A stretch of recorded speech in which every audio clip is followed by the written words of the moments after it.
তাহলে এত চেষ্টার পরেও তো কোনো লাভ হলো না দাদা। আমি যাইনি বলে এখন আপনাদের মনে আর নিশ্চয়ই কোনো অনুযোগ নেই।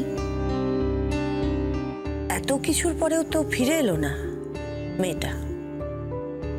আপনারা ফিরে এলেন মুখ ছোট করে।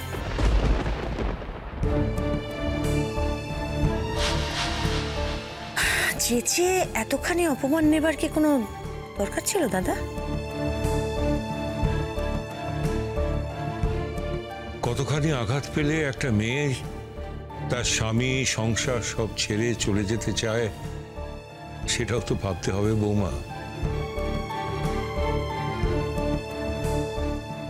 তুমিও তো একটা মেয়ে, তুমি তোমার মতো না ভেবে একটু অন্যভাবে ভাবো না, ওর কথা ভেবে। ভেবেছি দাদা, ভেবেছি, আমি সব ভেবেছি। আমাকে এত কিছু বলতে হবে না। বিয়ের পর থেকে কম তুচ্ছ তাচ্ছিল্য তো সহ্য করিনি এই বাড়ির তরফ থেকে। কোনোদিনও তো স্বপ্নেও ভাবিনি বাড়ি ছেড়ে যাবার কথা, এখনো ভাবি না, ভাবতে পারি না আমরা। মেঘলা পারলো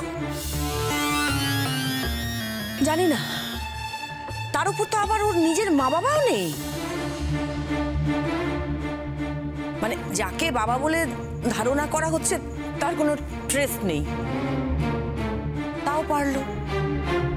আচ্ছা, এই চন্দন বাবু সারা জীবন ধরে মেয়েটাকে এইভাবে গার্ড করতে পারবেন তো?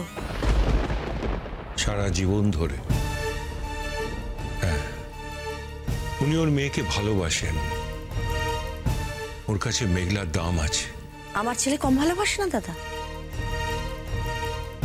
স্বামী স্ত্রীর মধ্যে অশান্তি কোন বাড়িতে না হয়? কোন বাড়িতে স্বামী স্ত্রীর মধ্যে ঝামেলা হয় না? তাতান যেমন নিজে হাতে করে মেঘলাকে শ্রীপুরে ফিরিয়ে দিতে গিয়েছিল, সেই তাতানই তো ছুটে গিয়েছিল মেঘলাকে ফিরিয়ে আনার জন্য। গিয়েছিল তো দাদা। তা মেয়ের এত দর, সবাই বলা সত্ত্বেও সে ফিরল না।